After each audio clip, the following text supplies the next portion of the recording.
السلام علیکم ورحمۃ اللہ وبرکاتہ۔ الحمد للہ رب العالمین، العاقبۃ للمتقین، والصلاة والسلام علی اشرف الانبیاء والمرسلین وعلی آلہ وصحبہ اجمعین، اما بعد فقد قال اللہ تبارک وتعالی فی القرآن المجید والفرقان الحمید، اعوذ باللہ من الشیطان الرجیم، بسم اللہ الرحمن الرحیم۔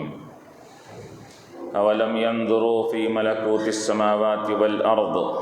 وما خلق اللہ من شیء وان عسى ان يكون قد اقترب اجلهم فبأي حدیث بعده يؤمنون من يضلل اللہ فلا هادی له ويذرهم في طغيانهم يعمهون يسألونك عن الساعة أيان مرساها قل إنما علمها عند ربي لا يجليها لوقتها إلا هو ثقلت في السماوات والأرض لا تأتيكم إلا بغتة يسألونك كأنك حفي عنها قل إنما علمها عند الله ولكن أكثر الناس لا يعلمون۔ صدق اللہ العلی العظیم۔ وقال تعالی فی مقام آخر فی شان حبیبہ الکریم، ان اللہ وملائکتہ یصلون علی النبی یا ایھا الذین آمنوا صلوا علیہ وسلموا تسلیما۔ اللہم صل علی سیدنا محمد۔ حاضرین کرام و معزز سامعین، ابھی میں نے جو سورہ اعراف کی چند آیات کی تلاوت کا شرف حاصل کیا، اس میں اللہ تبارک و تعالی مخلوق کو، تمام لوگوں کو یہ خبر دے رہا ہے کہ وہ اب غور و فکر سے کام لیں، ہماری بادشاہت جو زمین و آسمان میں پھیلی ہوئی ہے اس کو دیکھیں، اور ہم نے جو مخلوق کو پیدا کیا ہے، ہر چیز کو جو ہم نے پیدا کیا، اس کو دیکھ کر مخلوق سے خالق کا پتہ معلوم کریں۔ کیوں؟ اس وجہ سے کہ اللہ تعالیٰ نے ایسی عظیم مخلوقات کو پیدا کیا ہے جو کسی انسان کی بس کی بات نہیں ہے۔ چاند، سورج، آسمان، زمین، دریائیں، پہاڑیں، یہ سب ایجادات مخلوق کی نہیں ہو سکتی۔ اس کو غور کرو تم ذرا، اگر اپنی عقل سے کام لوگے، ہماری آسمانی اور زمینی بادشاہت اور سلطنت میں ذرا پر نظر اٹھا کر دیکھو گے تو تم کو خود ہماری الوہیت کا پتہ معلوم ہو جائے گا۔ بلکہ ایک مقام پہ تو اللہ نے فرمایا کہ یہ تو پوری کائنات کی طرف دیکھنا تو ٹھیک ہے، ارے اپنی ذات کی طرف دیکھو، وفی انفسکم افلا تبصرون، ارے اپنے نفسوں میں دیکھو، کہ تم کو دکھائی نہیں دیتا رب کے جلوے کی اور رب کے کیا قدرت کی کاریگری تمہارے اندر ظاہر نہیں ہوتی کیا؟ دیکھو تم، وفی انفسکم کہا گیا اس کے اندر۔ تو اب یہاں پر اللہ تعالیٰ اپنی معرفت کی، اپنی پہچان کی یہ علامت و نشانی بتا رہا ہے کہ ہم کو پہچاننا ہے تو ہماری مخلوقات کو دیکھ کر، جو عظیم مخلوق ہے، ایسے مخلوق جو انسان اس کو بنا نہیں سکتا، اس کو دیکھ کر ہمارا پتہ معلوم کرو۔ اس وجہ سے علماء فرماتے ہیں کہ اگر کسی کو نبوت کسی کے سامنے اگر کسی مقام پر ظاہر نہیں ہوئی، انبیاء کی تعلیمات اس کے پاس نہیں آئی، احکامات اس کے پاس نہیں پہنچے کسی کو، اگر وہ انہیں بالکل جنگلوں میں زندگی بسر کیا، اور نبی کی تعلیمات کی زمانہ تو اس طرح کا دعویٰ کرنا ناممکن ہے، کیونکہ اسلام ہر جگہ پر یہ کیا ہے، آبادی ہو، بیابانی ہو، جنگل ہو، ہر جگہ پھیل چکا ہے اس کے اندر۔ لیکن اگر کوئی یہ کہے کہ میں جنگلوں میں رہا کرتا تھا، مجھے معلوم نہیں ہوا کہ نبی کی نبوت، رسالت، احکامات دین کیا ہے، تو اللہ تعالیٰ فرما رہا ہے کہ تم اگر نبی کی نبوت کا اگر تم کو علم نہیں ہوا، شریعت کا علم نہیں ہوا تو کم سے کم تم کو کائنات کی اشیاء کو دیکھ کر، زمین و آسمان کی مخلوقات کو دیکھ کر ہماری توحید پر ایمان لانا تو تمہارے لیے ضروری ہے۔ تم اگر یہ بہانہ بنا سکتے ہیں کہ نبی کی نبوت اور اس کی تعلیمات نہیں ملی، ٹھیک ہے، اگر نہیں ملی ہے ولو بالفرض، تو تمہارا کام یہ ہے کہ ہمارے وحدانیت کے قائل ہونا کہ یہ جو زمین آسمان کو پیدا کرنے والی ذات جو ہے وہ یہ کوئی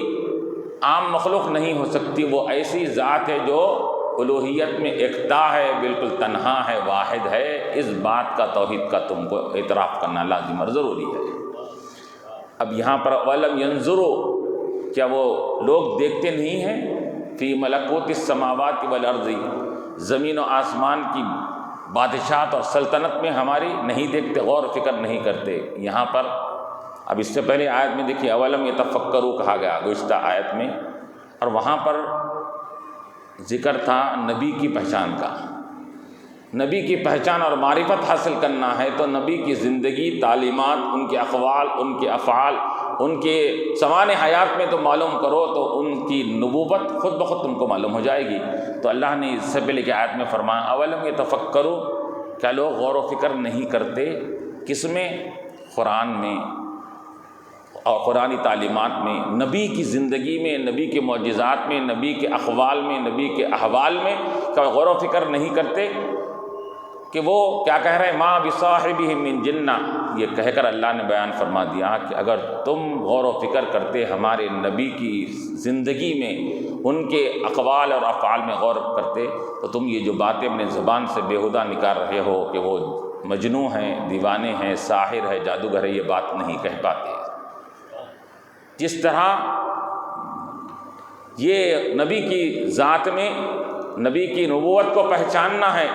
تو ان کی زندگی سے پہچانو، ان کے اعمال سے پہچانو، ان کے اقوال سے پہچانو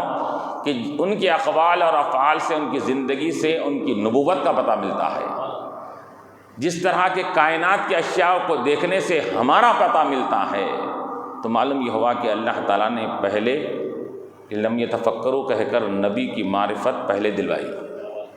پھر اب اپنی معرفت کے لیے طریقہ بیان فرما رہا ہے کہ ہماری معرفت کیسے حاصل ہوگی، نبی کی معرفت کیسے ہوگی پہلے بتا دیا، اور اپنی معرفت کے تعلق سے بعدیں بتا رہا ہے، اس وجہ سے کہ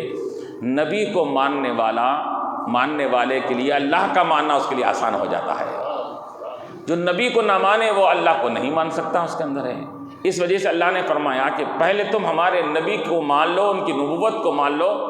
پھر اس کے بعد یقیناً تم اگر زمین و آسمان کے کائنات میں دیکھو گے تو پھر ہماری ربوبیت کو بھی مان لو گے، اس کے اندر ہے۔ اور چنانچہ اللہ کے رسول علیہ السلام نے بھی پہلے کیا کیا، امت کے سامنے، کفار مکہ کے سامنے، یہ پہلے نبوت کے اظہار سے پہلے آپ نے 40 سالہ اپنی زندگی کو پہلے پیش کیا لوگوں کے سامنے۔ فقط لبثت فیکم عمرا من قبلی، اے لوگو میں نے عمر کا ایک حصہ تمہارے درمیان میں گزارا،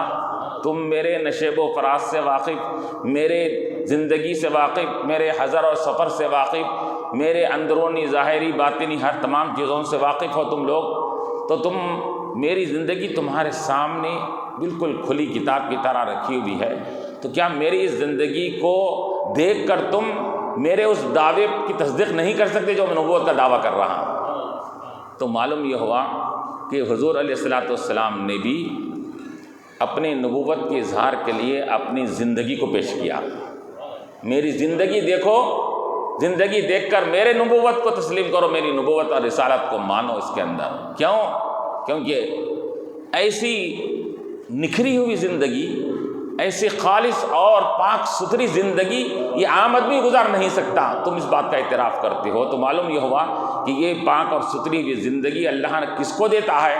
اس کو دیتا ہے جس کو رسالت اور نبوت دے کر دنیا میں بھیجتا ہے اس کے اندر۔ پھر اب یہاں فرما رہا ہے وَلَمْ يَنْظُرُوا فِي مَلَكُوتِ السَّمَاوَاتِ،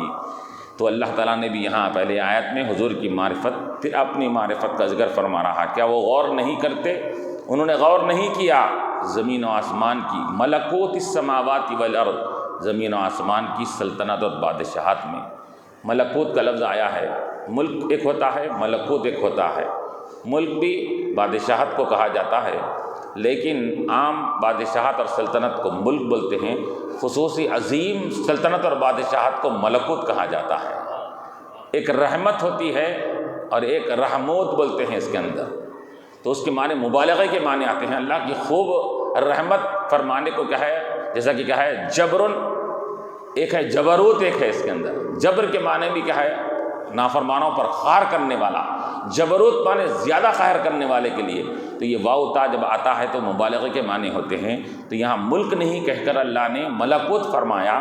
جس سے بات کا پتہ دینا ہے کہ لوگوں یہ معمولی تمہاری طرح یہ بنائی ہوئی چیزوں کی طرح ہماری سلطنت و بادشاہت نہیں ہے، بلکہ ہماری سلطنت اور بادشاہت ایک عظیم اور بڑے کیا ہے خلقت کے اوپر دلالت کرتی ہے۔ اس وجہ سے اللہ نے فرمایا کہ وہ لوگ ہمارے آسمان و زمین کی سلطنت اور بادشاہت کی طرف نہیں دیکھتے۔ تو علماء فرماتے ہیں کہ مخلوق کی بنائی ہوئی چیزوں کو ملک بولتے ہیں، اس وجہ سے وہ اپنی بنائی ہوئی چیزوں پر ملکیت کا دعویٰ بھی کرتا ہے، یہ میرا مکان ہے، یہ میرا گھر ہے، یہ میری زمین ہے، یہ میری بلڈنگ ہے کہتا ہے۔ رب کی بنائی ہوئی چیزوں کو ملکوت کہا جاتا ہے۔ اور پھر علماء نے یہ بھی کہا کہ مفسرین نے کہ عظیم عظیم مخلوق کو ملکوت بولتے ہیں اور معمولی چیزوں کو ملک کہا جاتا ہے، جیسے کہ آسمانوں کی ملکوت سے مراد یہ ستارے ہیں، چاند ہیں، سورج ہے، آسمانوں کی خلقت ہے، یہ عظیم مخلوق ہے۔ اور زمین کے اندر ملکوت سے مراد کیا ہے، ملکوت السماواتی والارض کہا گیا، آسمانوں کی بڑی بادشاہت کا مالک ہے، زمین کی بھی بڑی بادشاہت کا۔ تو زمین کی بادشاہت بڑی کون سی ہے، تو علماء نے فرمایا پہاڑیں ہیں، دریائیں ہیں، یہ سب بڑی مخلوق ہے اللہ تعالیٰ کی۔ تو یہ ان کو دیکھ کر وما خلق اللہ من شیء، پہلے ہمارے بڑے بڑے مخلوق کو دیکھو، زمین و آسمان کو دیکھو، یہ ستارے چاند سورج کو دیکھو، دریاؤں کو دیکھو، پہاڑوں کو دیکھو، پھر یہ نہیں تو وما خلق اللہ من شیء، اور ہماری ایک معمولی چیز کو جس کو ہم نے پیدا کیا، وہ معمولی چیز کو بھی طرف غور کرو کم دو، وما خلق اللہ من شیء، اور دیکھو کیا انہوں نے نہیں دیکھا اس کی طرف جو اللہ نے جو چھوٹی سی چیز کو بھی پیدا کیا ہے، وہ اس چھوٹی سی چیز بھی ایک ذرہ بھی یہ دلالت کرے گا اس کے خالق اور اس کے مالک کے اوپر۔ وَأَنْ عَسَىٰ أَن يَكُونَ قَدِ اقْتَرَبَ أَجَلُهُمْ، کیا انہوں نے غور نہیں کیا کہ اب غفلت کی زندگی گزار رہے ہیں، نبی کی نبوت ظاہر ہونے کے بعد، تعلیمات ظاہر ہونے کے بعد نہ نبی کو مان رہے ہیں، نہ نبی کے کیا ہے خالق اور مالک کو مان رہے ہیں، تو اللہ فرما رہا ہے کیا انہوں نے غور نہیں کیا کہ ممکن ہے کہیں وَأَنْ عَسَىٰ أَن يَكُونَ قَدِ اقْتَرَبَ أَجَلُهُمْ، ممکن ہے کہ ان کی موت کا وقت قریب آ چکا ہوگا، یہ بھی بات ہو سکتی ہے۔ اب یہ اعتراضات اور نبی کے ساتھ کیا ہے ان کے انکار کرنے میں تمہاری زندگی گزر جائے گی، اگر موت آ جائے گی تو پھر تم کو پھر کوئی ایمان لانے کی مہلت مل سکتی ہے، نہ توبہ کی مہلت مل سکتی ہے۔ تو اللہ تعالیٰ ان کو للکار رہا ہے، تنبیہ کر رہا ہے کہ یاد رکھو یہ اسی غفلت کی زندگی بسر کرتے ہوئے کہیں ایسا نہ ہو جائے کہ قد اقترب اجلہم، ان کی موت ان کے قریب آ چکی ہے، اس بارے میں غور نہیں کیا۔ اب یہاں پر اجل سے مراد موت، ہر ایک کی اپنی موت ہے، یا بعض نے اس کو قیامت بھی مراد لیا ہے، تو قیامت قریب آ جائے یا عذاب کا وعدہ جو اللہ کے رسول نے فرمایا وہ عذاب کا وعدہ اگر آ جائے تو پھر ایسے وقت میں عذاب آنے کے بعد پھر ایمان قابل قبول نہیں ہوتا۔ ان یکون قد اقترب اجلہم، اور جیسا کہ کہا گیا کہ ہر ایک کی موت جس کے ساتھ واقع ہوتی ہے تو موت کو چھوٹی قیامت کہا گیا ہے۔ من ماتا فقد قامت القیامہ کہا گیا، جو مر گیا اس کے اوپر قیامت قائم ہوگی۔ اس کے اندر ہر آدمی کی قیامت اس کی اپنی موت ہے، تمام بنی نوع انسان، تمام کائنات کی موت یہ بڑی قیامت ہے اس کے اندر۔ تو جو انسان بھی کیا ہے دنیا سے چلا جائے گویا کہ اس پر قیامت قائم ہو گئی۔ تو یہاں قیامت سے مراد موت ہے، ہر ایک کو موت آنی ہے، کہ اس بات کا انسان کو شعور رکھنا چاہیے، اس اپنی موت کو اور قیامت میں آنے والے واقعات کو پیش نظر رکھنا، یہ دو چیزوں کو غور کرے گا تو انسان سنبھل کر سدھر کر رہے گا۔ ورنہ اگر موت کو اپنے سامنے نہیں رکھے گا، موت کو پسے پش ڈال دے گا، اور موت کو پیچھے ڈال دے گا تو پھر یقیناً غفلت کی زندگی گزارنے لگے گا۔ اس وجہ سے کہا جاتا ہے کسی کو تعلق سے اگر ایسے ویسے کام کر رہا ہے تو موت کو بھول گیا، موت کو بھول چکا ہے کہا جاتا ہے اس کے لیے، کیوں کہ ایسے کام کر رہا ہے، نہ خدا کا خوف، نہ ڈر، نہ موت کا۔ تو موت کو بھولنا یہ غفلت اور لاپرواہی کی علامت ہوتی ہے، اور موت کو یاد رکھنا یہ انسان کے سنبھلنے سدھرنے کی علامت ہوتی ہے۔ اس کے اندر قد اقترب اجلہم فبأی حدیث بعدہ یؤمنون، اب اللہ فرما رہا ہے کہ اب قرآن کے بعد اب کس بات پر وہ لوگ ایمان لائیں گے، کس بات پر ایمان لائیں؟ قرآن جیسی پاکیزہ تعلیمات آ چکی، ہمارا کلام ربانی ان کے سامنے ظاہر ہو چکا، اور ہمارے نبی کی زندگی ان کے سامنے ظاہر ہے، نبی کے معجزات سامنے ہیں ان کے سامنے، ہر چیز اسلام کے احکامات واضح کر دیے گئے ہیں، اتنے سب ہونے کے باوجود بھی ایمان نہیں لا رہے ہیں۔ تو فبأی حدیث، اب کس بات پر ایمان لائیں گے، کس چیز پر ایمان لائیں گے اس کے بعد؟ اب جو چیز ایمان لانے کے قابل تھی اس پر ایمان نہیں لا رہے ہیں، تو اب آپ کس بات پر ایمان لائیں گے؟ اللہ تعالیٰ ان کی غفلت اللہ لاپرواہی کی طرف اشارہ فرما رہا ہے۔ اتنے واضح دلائل ہونے کے بعد بھی ایمان نہ لانا ابھی بتلا رہا ہے کہ اب کس بات پر ایمان لائیں گے۔ ارے باتوں میں جو بہترین بات ہوتی ہے، حدیثوں میں جو بہترین اصدق الحدیث کتاب اللہ ہے، اللہ کی بات سب سے سچی ہے، اس کے بعد رسول کی بات سب سے سچی ہے، یہ سچے باتیں تمہارے سامنے آنے کے بعد ان سچی باتوں پر ایمان نہیں لا رہے تو آپ کس پر ایمان لائیں گے؟ من یضلل اللہ فلا ہادی له، پھر اللہ تعالیٰ اپنے حبیب کو تسلی دیتے فرما رہا ہے کہ حبیب صلی اللہ علیہ وسلم آپ بارہا ان کے پیچھے تبلیغ کر رہے ہیں، دین کی دعوت دے رہے ہیں، پیغام پہنچاتے جا رہے ہیں، اور نافرمانی پر نافرمانی، آپ کی گستاخی بھی کر رہے ہیں، تنقیدیں بھی کر رہے ہیں، تو اللہ فرما رہا ہے تسلی دیتے ہوئے کہ جس کسی کو اللہ تعالیٰ گمراہ کر دے اس کو کوئی ہدایت دینے والا نہیں ہے۔ من یضلل اللہ فلا ہادی له، یعنی اے حبیب صلی اللہ علیہ وسلم کہ آپ یہ مت سمجھیے کہ آپ کی تبلیغ میں تاثیر نہیں ہے، آپ کی تبلیغ میں اثر نہیں ہے، یہ مت سمجھیے آپ کی تبلیغ میں تاثیر تھی، تبھی تو کئی ایک جو کفر کے دلدل میں پھنسے ہوئے تھے انہوں نے ایمان کے دائرے میں داخل ہو کر انہوں نے اپنی زندگی کو سنوارا، تو یہ معلوم ہوا کہ آپ کی تبلیغ کی تاثیر میں فرق نہیں ہے، بلکہ جو ایمان نہیں لا رہا ہے اس کی تقدیر میں ایمان نہیں ہے۔ یہ آپ کی تبلیغ کی تاثیر کا اثر نہیں ہے، ان کی قسمت اور ان کی تقدیر کا اس کے اندر دخل ہے کہ آپ کے اتنے واضح انداز میں پیش کرنے کے باوجود اسلام کو نہیں مان رہے ہیں، تو سمجھ جائیے کہ ان کے مقدر میں، ان کے تقدیر میں ایمان نہیں ہے۔ اور جو اس کے مقدر میں ایمان نہیں ہوتا ہے اسی کے لیے یہ بولا جاتا ہے کہ جس کو اللہ گمراہ کر دے اس کو ہدایت دے نہیں سکتا۔ یہ مطلب نہیں ہے کہ اللہ تعالیٰ ابتدائی سے کو گمراہ کر چکا ہے وہ ایمان لانے والا نہیں، بلکہ جو شخص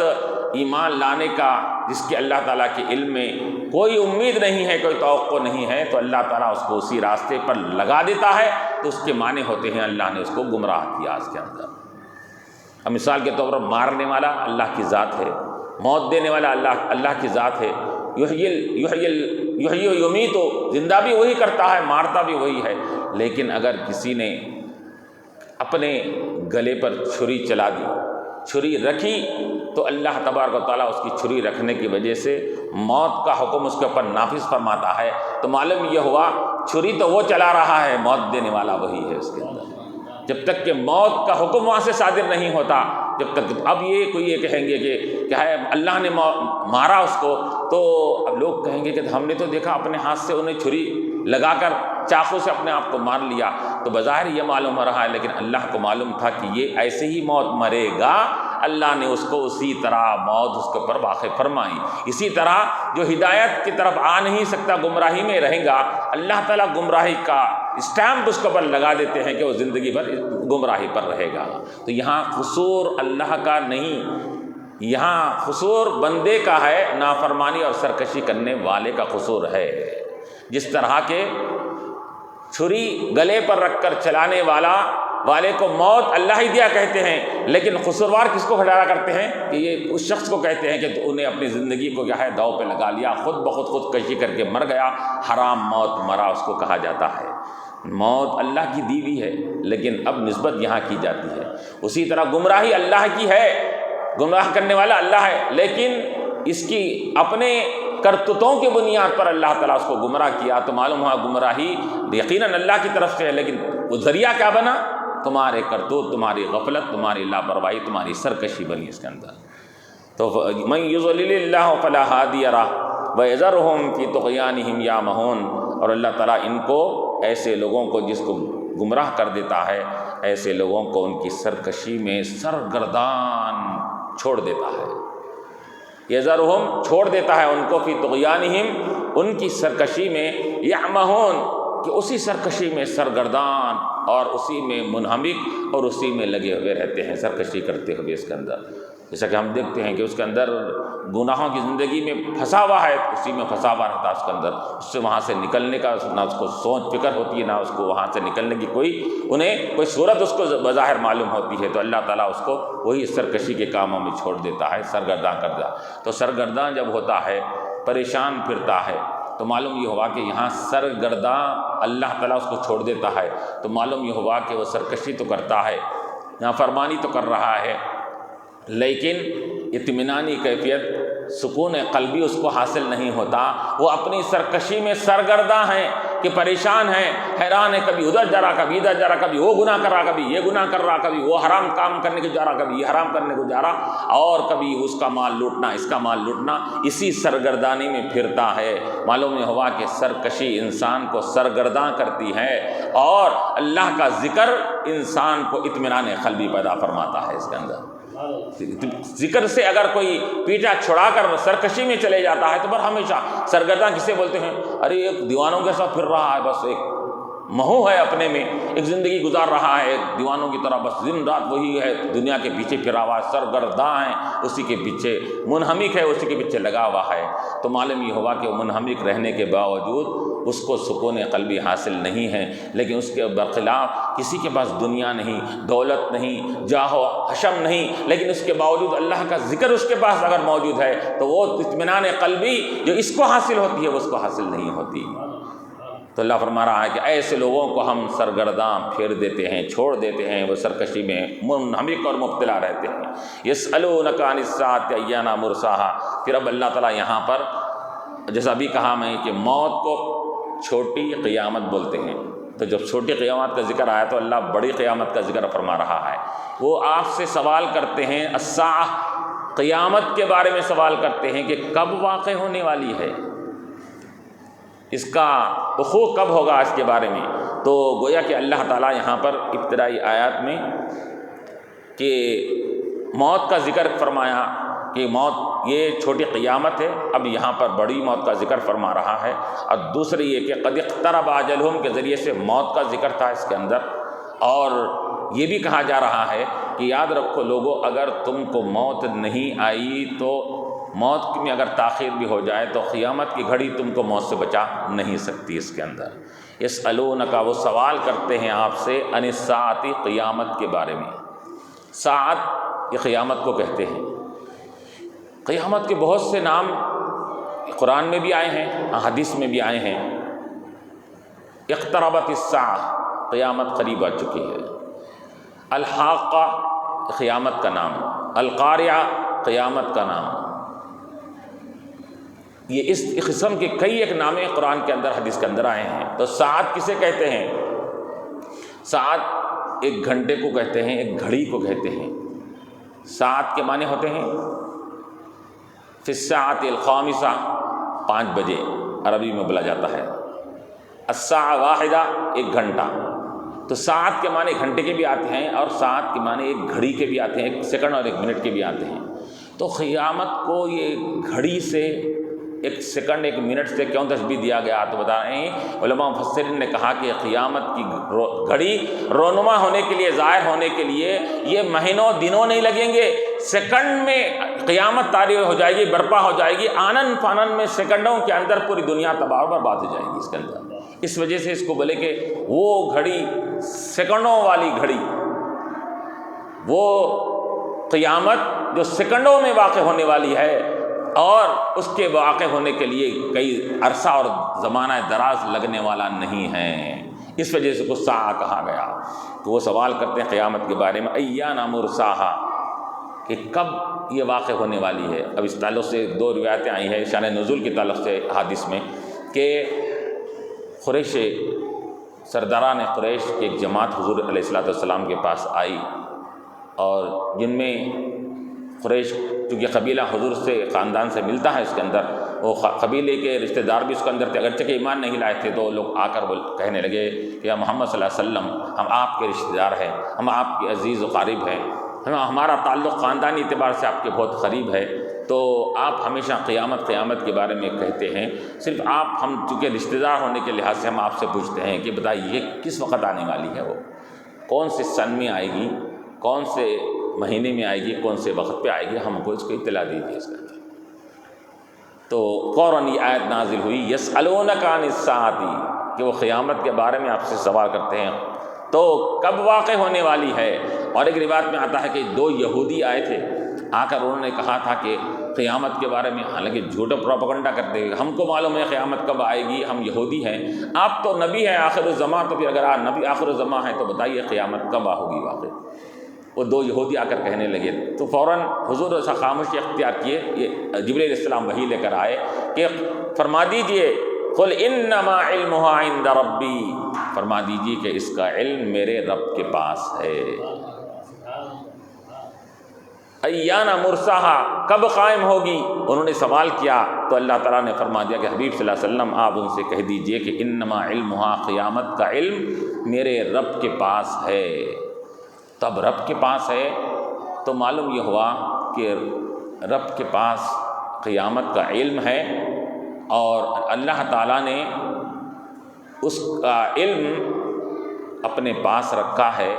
لا یجلیہا لوقتہا الا ہو، کہ اس کو ظاہر نہیں کرے گا، قیامت کو برپا نہیں کرے گا، ظاہر نہیں کرے گا اس کے وقت میں مگر وہی، الا ہو،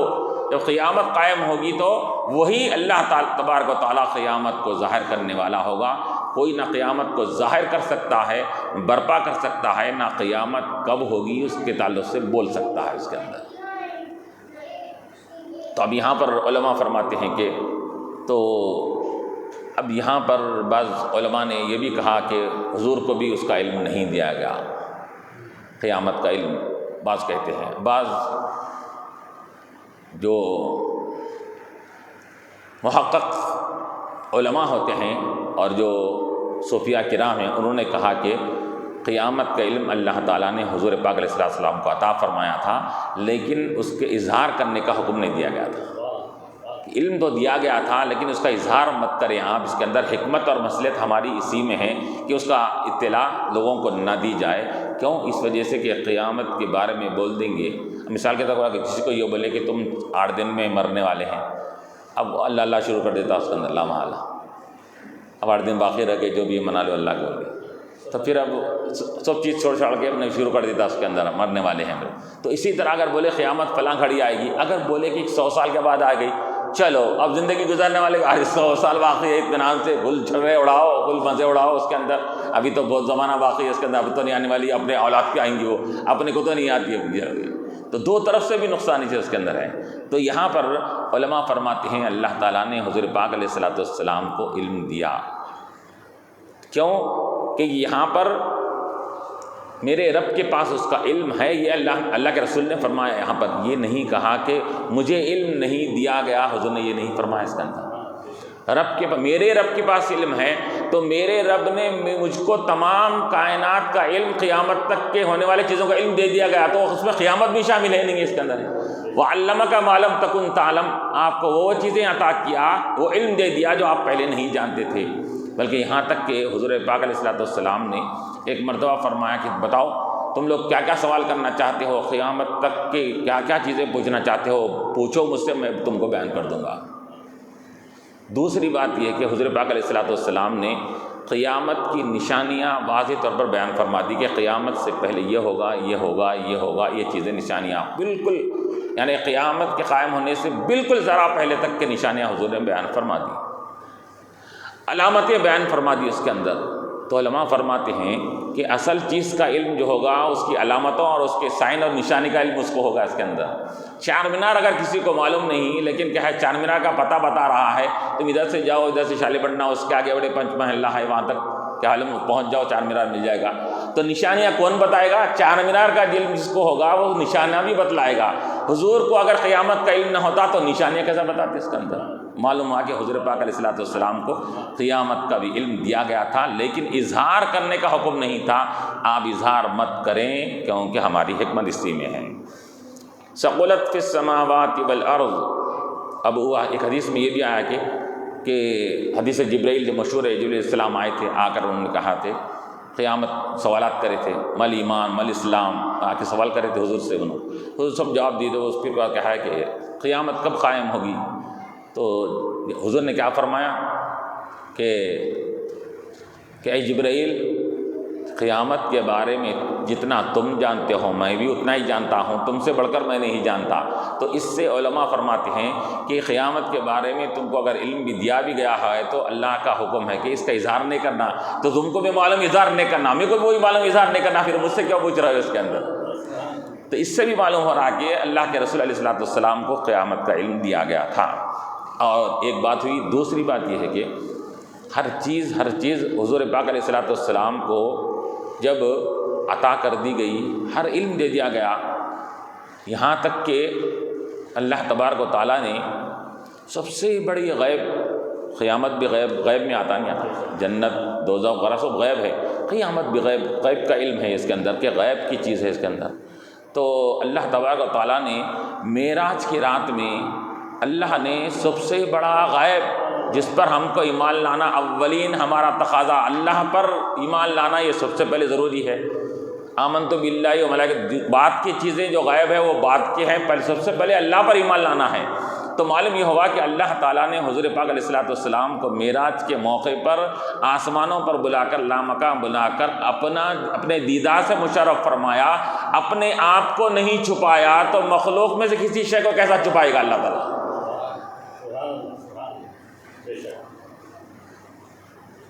اور کوئی چیز تم پر ہو نہاں بھلا، خود خدا ہی نہ چھپا تم پہ کروڑوں درود، کہ خدا نہیں چھپ سکا آپ سے تو پھر شے دوسری مخلوق کیسے حضور سے چھپ سکتی ہے اس کے اندر؟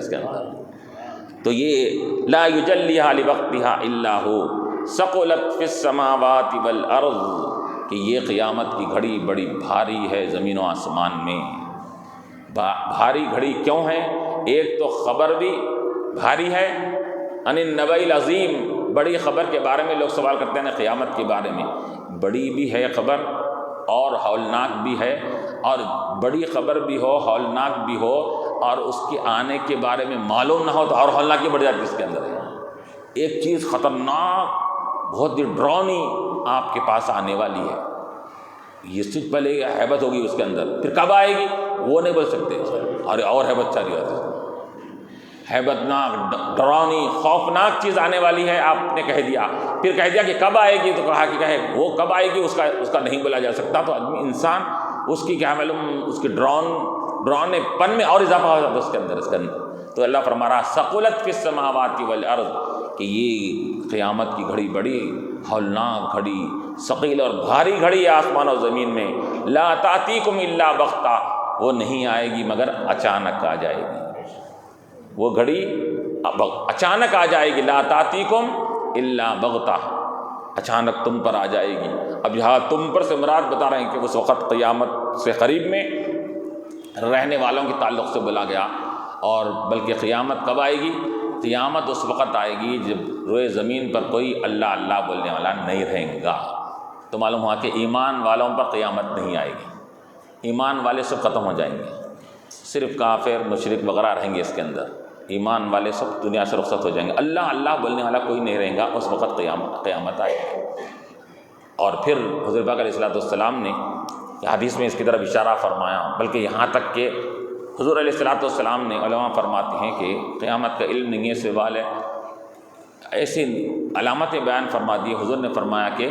بعثت انا والساعہ کہاتین، حضور نے فرمایا کہ میں اور قیامت اس طرح بھیجے گئے ہیں، دو انگلی کے درمیان میں تھوڑا سا فاصلہ رکھ کر حضور نے فرمایا کہ میں اور قیامت اس طرح ہے. کیوں؟ میں اس کے بعد قیامت آنے والی ہے. اب اس کے بعد نہ نبی آئیں گے، نہ رسول آئیں گے، نہ یہ کتاب آئیں گی، نہ شریعت آئی، کچھ بھی نہیں آئیں گی. یہ آخری ہو میں، اب اس کے بعد قیامت ہی آنے والی ہے اس کے اندر. حضور نے یہ فرمایا. اور پھر کیا فرمایا؟ قیامت جب قائم ہوگی تو اس وقت ایسی اچانک آئے گی. کیسے اچانک آئے گی؟ کپڑا تہے کر رہا ہے، تھان تہے نہیں کر سکے گا. لقمہ اٹھایا ہے، منہ میں نہیں ڈال سکے گا. گھر سے باہر قدم نکالنے کے لیے آگے بڑھا تھا، قدم نہیں نکال پائے گا. اس کے اندر جو چیز جہیں پر ہے وہیں کی وہیں کیا ہو جائے گی؟ دھری کی دھری رہ جائے گی، اور آنن پانن میں سب چیزیں تباہ ہو جائے گی. پھر اس کے ساتھ حضور نے کیا فرمایا؟ حضور نے فرمایا کہ قیامت کب ہوگی؟ مہینہ فرما دیا، دن فرما دیا. سن اس وجہ سے نہیں فرمایا کہ وہ اللہ کی مصلحت اور حکمت تھی اس کے سن نہیں فرمانے میں. محرم کا مہینہ ہوگا، 10 محرم کی 10 تاریخ ہوگی. محرم کا مہینہ بھی بتا دیا، تاریخ بھی بتا دی، دن بھی بتا دیا، جمعے کا دن ہوگا. یہ سب چیزیں بتا دی اللہ کے رسول صلی اللہ علیہ وسلم نے. اگر قیامت قائم ہوگی تو کب ہوگی؟ یوم عاشوراء کے دن ہوگی، جو 10 محرم بھی ہوگا اور جمعے کا دن بھی ہوگا. اس کے اندر لا تاتکم الا بغتہ یسألونک کأنک حفی عنہا، کہ وہ آپ سے سوال کرتے ہیں ایسے کہ کأنک حفی عنہا، گویا کہ آپ اس کے بارے میں پورے دلائل اور اپنی عقل اور فہم سے اس کو معلوم کر چکے ہیں. حفیون کے معنی آتے ہیں بلکہ کسی چیز کو نشانی، دلیل، عقل سے، سمجھ سے کوئی چیز سمجھی جائے تو اس کو بولا جاتا ہے کہ حفیون، کہ اس نے تمام چیزوں کو معلومات حاصل کر لیا دلائل کی روشنی میں. تو اللہ فرما رہا ہے کہ قیامت عقل سے معلوم کی جا سکتی، اپنی سمجھ سے معلوم کی جا سکتی، کا کوئی پروف اور دلیل سے معلوم کی جا سکتی؟ یہ چیز ہے ہی نہیں. وہ کسی علامتوں اور سائن اور نشانیوں سے معلوم کی جائے وہ قیامت، وہ شے ہی نہیں ہے. قیامت اللہ کے رازوں میں سے ایک راز ہے، وہ ہر ایک کا ظاہر نہیں ہو سکتا. تم آپ کیا ہے، جیسے کہ اوپر کہا گیا ملکوت السماوات کی وجہ، زمین آسمان کے بادشاہت میں غور و فکر کرو. تو اس سے علماء فرماتے ہیں، اس سے یہ بھی معلوم ہو رہا ہے کہ اللہ تعالیٰ فرما رہا ہے کہ تم سائنسی علوم بھی حاصل کرو، ستاروں کا علم حاصل کرو، اور